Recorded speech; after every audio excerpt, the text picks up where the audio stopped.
Сәлем достар, менің арнама қош келдіңіздер. Бүгін сіздермен жұмсақ болып шығатын бауырсақтар дайындаймыз. Сол бір қамырдан мен секілді шелпекте дайындасаңыз болады. Ең алдымен апарасын дайындаймыз. Ол үшін жылы суға тұзды қосып, жақсылап араластырамыз. Үстінен 2 қасық ұнды салып, біркелкі масса болғанша осылай қозғап алатын боламыз.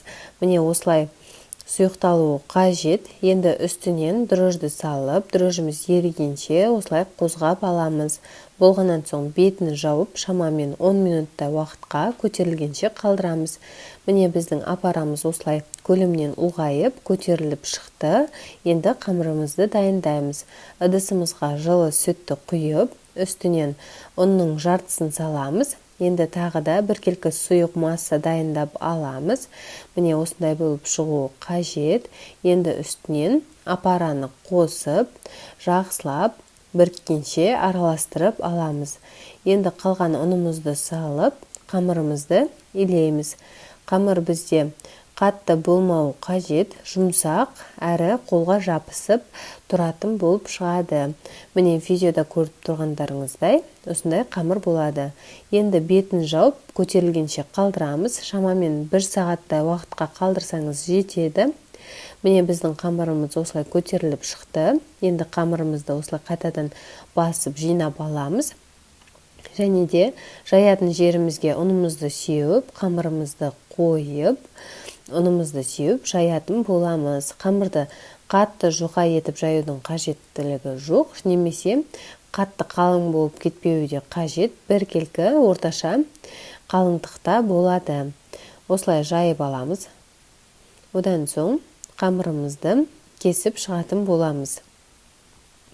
Міне видеода көріп тұрғандай, кәдімгідей ұзыншалап осылай кесіп шығамыз. Немесе арнайы формаларыңыз бар болса, домалақ етіп басып шықсаңыз да болады. Солай пісірсеңіз де болады.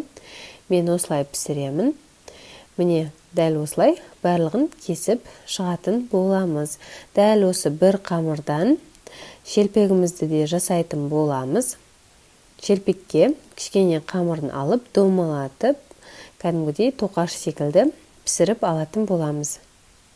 Ал енді майымызды қатты етіп қыздырамыз. Одан соң осылай бауырсағымызды салып, араластырып тұрамыз. Осылай араластырып пісіретін болсаңыз, сіздің тоқашыңыз біркелкі болып шығады, және де жақсы көтеріледі. Ешқандай ала-ала болып қалмайды. Мен осылай қазанға пісіремін. Осылай пісірген маған ыңғайлы. Осы қазанды тек бауырсақ пісіргенге арнағанмын. Немесе сковородкаға да пісіріп алсаңыз болады. Міне біздің бауырсақтарымыз дайын.